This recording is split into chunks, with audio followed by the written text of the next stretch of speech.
여러분, 혹시 바둑이나 장기를 두어 보신 적 있으신가요?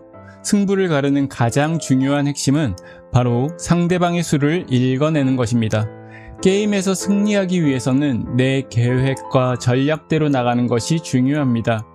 하지만 더욱 중요한 것은 바로 상대방이 어떤 생각을 가지고 있는지, 무엇을 하려 하고 있는지 정확히 읽어내어 나의 수를 수정해 나가는 것이 게임을 이길 수 있는 핵심입니다. 그리고 흔히 우리들의 인생을 장기나 바둑판에 비유하지 않습니까? 한 치 앞도 알 수 없는 세상에서 우리는 끊임없이 세상의 흐름을 살피고 남들보다 한 발자국 앞서 나가기 위해 인생의 다음의 수를 치열하게 고민하며 살아갑니다. 더 나은 직장, 더 안정적인 노후, 남부럽지 않는 성공을 위해 앞에 두 수, 세 수를 위해 오늘을 열심히 살아가고 있지 않습니까?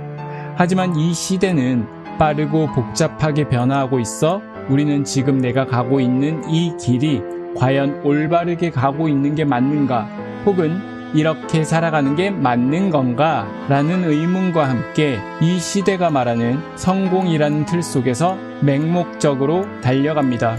하지만 여러분, 우리가 그렇게 발버둥치며 읽어내려는 세상의 얄팍한 수의 끝에는 과연 무엇이 있을까요? 안녕하세요. 세상의 무대 위에 하나님의 말씀을 던지다, 무대 위에입니다. 오늘은 이 세상의 얄팍한 지혜와 욕망을 넘어 내 인생을 향한 하나님의 수를 읽어내는 사람들에 대해 이야기해 보려 합니다. 지금 인생의 막다른 길에서 답답함을 느끼고 계신다면 오늘 이 영상이 여러분의 삶의 방향을 수정할 수 있는 계기가 되었으면 좋겠습니다. 오늘 우리가 주목해야 할 첫 번째 말씀은 마태복음 5장 8절입니다. 마음이 청결한 자는 복이 있나니 그들이 하나님을 볼 것이며.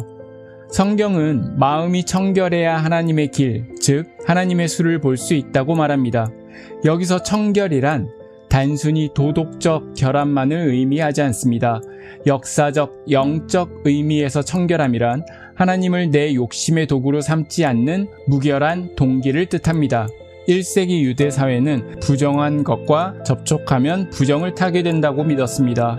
예를 들면 이방인의 문화라든가 부정한 동물 혹은 시체 같은 것들이 있습니다. 온 유대 백성이 제사장처럼 거룩해야 하며 모든 유대인의 식탁은 성전의 제단과 같다. 그래서 보이지 않는 영적인 오염이나 부정이 손을 통해 음식으로 그리고 몸 안으로 들어온다고 생각했습니다. 이를 막기 위해 외출 후에는 반드시 정해진 방식대로 물을 부어 손을 씻고 식사 전에 손을 씻고 식기를 청결히 했습니다. 하지만 예수님은 하나님의 사랑이나 공의, 긍휼 같은 본질적인 율법의 정신은 저버린 채 사람이 만들어낸 이러한 형식적이고 외적인 정결 장치에만 매몰되어 있다고 강하게 비판하셨습니다. 하나님이 요구하는 청결은 겉모습이 아닌 인간의 내면이며 진정한 더러움은 사람의 마음에서 나오는 악한 생각들, 탐욕, 교만 등이라고 말하십니다. 여기서 우리가 치열한 영적 전쟁을 마주합니다. 세상의 프레임과 하나님의 프레임의 대결 구도입니다. 심리학에서 프레임 효과라는 게 있습니다. 프레임 효과란 어떤 문제나 정보가 제시되는 방식, 틀에 따라 사람들의 판단이나 선택이 완전히 달라지는 현상을 말합니다. 즉, 객관적인 사실이 같더라도 그것을 어떤 틀 안에 넣고 바라보느냐에 따라 전혀 다른 결론을 내리게 됩니다. 내가 세상을 바라보는 틀이 내 인생의 결정을 지배한다는 뜻입니다. 우리는 세상이라는 거대한 공장 속에서 태어나고 자라며 강력한 교육과 사회적 시선을 주입받습니다. 안경에 빨간 펜 셀로판지를 붙이고 세상을 보면 온 세상이 빨갛게 보이듯 자본주의와 시장 경제는 우리에게 끊임없이 이렇게 속삭입니다. 인간은 동등하다. 나라고 못할 것이 무엇인가. 남들보다 더 많이 소유하고 더 노력해서 더 높이 올라가야 성공한 인생이다. 행복한 삶이란, 성공의 삶이란 세상의 틀의 영향력에 우리들은 둘러싸여 살아갑니다. 그리고 이 세상의 프레임은 우리로 하여금 무서운 이기주의에 합류하게 만듭니다. 남에게 피해만 주지 않는다면 이렇게 살아가는 것도 괜찮겠죠.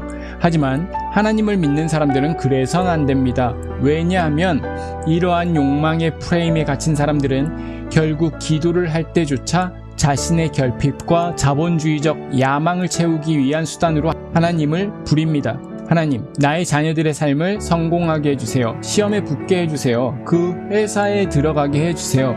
좋은 사람 만나게 해주세요. 이것만 잘 통과하게 해주세요. 야고보서 1장 14절에서 16절은 이렇게 경고합니다.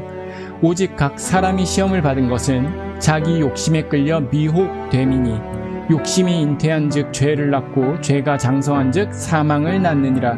내 사랑하는 형제들아, 속지 말라. 내 욕심을 채우는 그 급한 마음으로 세상을 통치하시는 하나님의 크고 놀라운 수를 결코 읽어낼 수가 없습니다. 사랑하는 무대 위의 시청자 여러분, 오늘 나의 기도를 들여다봅시다. 그 안에 담긴 것이 하나님 나라의 뜻입니까? 아니면 세상 사람들이 말하는 성공의 프레임에 갇힌 내 탐욕입니까?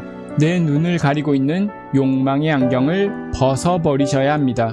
내 뜻을 내려놓고 마음을 비울 때 비로소 내 삶을 이끄시는 하나님을 바라볼 수 있습니다. 우리들의 내면이 청결할 때 하나님을 바라볼 수 있습니다. 그리고 비로소 그때 하나님이 나를 향한 계획이 보이기 시작합니다. 때로는 말씀의 틀대로 살아가는 과정이 아프고 세상의 발걸음보다 뒤처지는 것처럼 보여 두렵고 흔들릴지도 모릅니다. 하지만 사랑하는 여러분, 기억하십시오.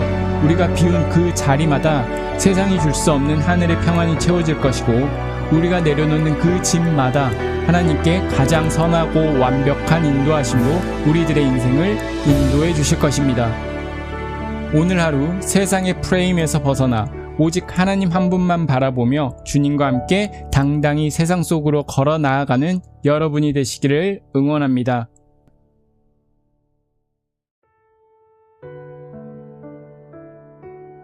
마음이 청결해져 하나님을 보게 된 사람들이 발견하는 진리가 있습니다.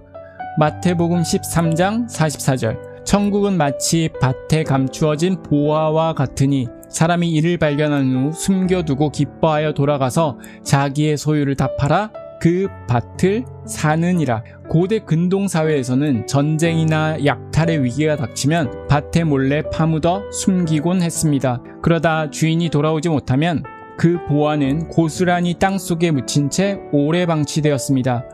어떤 사람이 남의 밭을 우연히 지나치다가 혹은 밭을 갈다 그 보화를 발견했습니다. 그는 주저하지 않고 자신의 전 재산을 팔아서 그 밭을 살 겁니다. 왜요? 자신이 평생 모든 소유보다 그 밭에 숨겨진 보물의 가치가 비교할 수 없을 만큼 더 크다는 걸 알고 있기 때문입니다. 우리 주변을 보십시오. 세상의 프레임대로 살아온 사람들은 인생의 두수 세수를 내다보며 노후를 준비합니다. 평생 열심히 일하고 어렵게 집을 사고 자식을 잘 키우고 은퇴해서 노후에 여유롭게 사는 삶. 물론 이런 삶도 괜찮겠죠. 하지만 우리들의 인생이 항상 계획대로 되는 것도 아니지 않습니까? 그러나 하나님의 수는 우리 인생의 4수, 5수를 넘어 영원한 시간까지 내다보십니다. 사도 바울을 보십시오. 그는 당시 세계를 지배하던 로마 시민권자였고 촉망받는 엘리트 정치인이자 관료였습니다. 세상의 눈으로 보면 탄탄대로를 달리는 1순위 성공자였습니다. 하지만 다메섹에서 예수님을 만나고 마음이 청결해져 하나님의 수를 보게 되자 그의 모든 가치관이 뒤집혔습니다. 빌립보서 3장 8절에서 바울은 이렇게 고백합니다. 또한 모든 것을 해로 여김은 내 주 예수 그리스도를 아는 지식이 가장 고상하기 때문이라. 내가 그를 위하여 모든 것을 잃어버리고 배설물로 여김은. 바울은 자신이 평생 쌓아온 찬란한 지성과 학문을 배설물처럼 여겼습니다. 왜요? 영원한 천국의 가치 앞에서는 잡히지도 않고 언제 사라질지 모르는 세상의 영광이 쓰레기처럼 무가치하다는 것을 깨달았기 때문입니다. 우리가 왜 하나님의 보화를 찾아야 합니까? 세상의 가치는 막상 잘 잡히지도 않고 영원하지도 않으며 우리의 영혼을 채워줄 수 없기 때문입니다. 잡히지도 않는 세상의 허상을 쫓으며 살아가는 것은 치명적인 오답입니다. 오직 그리스도를 아는 지식, 하나님의 나라의 보화만이 우리 존재의 목마름을 영원히 해결할 수 있습니다.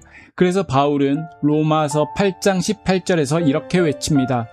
생각하건대 현재의 고난은 장차 우리에게 나타날 영광과 비교할 수 없도다. 사랑하는 무대 위의 구독자 여러분, 세상 사람들은 영혼의 가치를 위해 기꺼이 십자가의 고난을 감수하는 우리를 보고 세상 물정 참 모른다며 타박할지도 모르겠습니다. 하지만 천국의 가치를 발견하고 하나님의 수를 읽어낸 여러분은 이 세상에 당당히 말하십시오. 이 세상이야말로 하나님 물정 모르는 불쌍한 사람들이다. 오늘 당장 내 뜻대로 풀리지 않는 현실 때문에 불안하십니까? 썩어질 세상의 가치를 갖지 못해 안절부절 못하며 살아가고 계시진 않으십니까? 오늘 하루 내 눈을 가리고 있는 탐욕과 이기주의의 프레임을 벗어버리십시오.